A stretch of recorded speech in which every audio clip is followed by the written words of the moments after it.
Karena saya belum terlalu dengar tentang resikonya, jadi sejauh ini ya masih biasa aja sih. Dengar, cuman belum terlalu familiar ya. Vaksinasi itu kan masukin virus ke dalam tubuh. Apa itu nggak makin berbahaya? Karena kan kalau misalnya kita tidak tervaksin dan imun kita tidak kuat, menghindar dari virus ini seperti apa kan kita juga nggak tahu.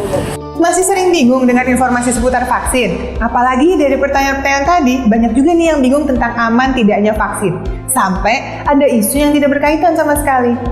Wajar, karena masih banyak warga yang seringkali menerima informasi tentang vaksin yang sumbernya tidak bisa dipertanggungjawabkan. Akhirnya, infodemik ini menyebabkan keraguan. Padahal, banyak sekali manfaat vaksin yang sudah kita ulas pada video-video sebelumnya.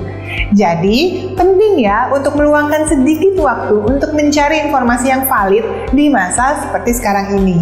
Budaya untuk mengecek sumber berita dan kebenarannya menjadi kunci. Sejak lebih dari 9 bulan pandemi ini berlangsung, sudah ada ribuan hoax tentang COVID-19.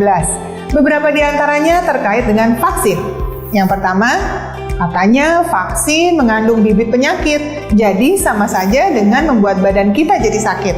Wah, anggapan ini salah, karena vaksin itu terbuat dari virus atau bakteri yang sudah dilemahkan, yang fungsinya membuat badan kita jadi kenal, lalu jadi kebal melawan penyakit tersebut. Hal ini tidak sama ya dengan membuat tubuh jadi sakit. Nah, berikut ini adalah beberapa jenis kandungan vaksin.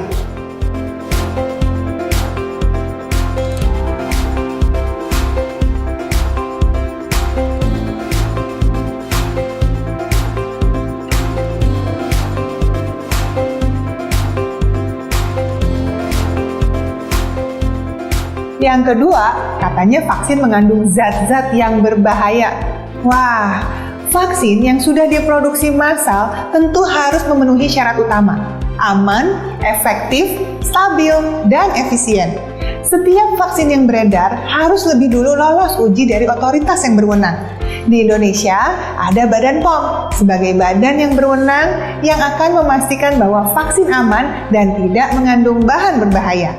Yang ketiga nih, kalau vaksin nanti sudah tersedia, berarti kita akan aman. Vaksin memang salah satu cara agar kita bisa segera keluar dari pandemi ini. Kalau sudah tercipta kekebalan komunitas pada mayoritas penduduk dunia. Tapi perlu diingat bahwa vaksin itu bukan satu-satunya solusi untuk mencegah penularan COVID-19. Disiplin dan patuh terhadap protokol kesehatan juga penting dan efektif untuk menurunkan risiko penularan. Jadi ingat, gerakan 3M ditambah lagi dengan vaksinasi tentu akan lebih baik. Masih banyak lagi mitos dan hoax yang beredar di kalangan masyarakat seputar vaksin. Nah, tugas kita adalah untuk memilah-milah mana yang benar dan mana yang bukan. Luangkan waktu lebih untuk membaca atau hubungi kontak hotline resmi dari Satgas COVID-19. Lebih baik mencerna informasi dengan baik kan, daripada panik atau bahkan menjadi penyebar hoax.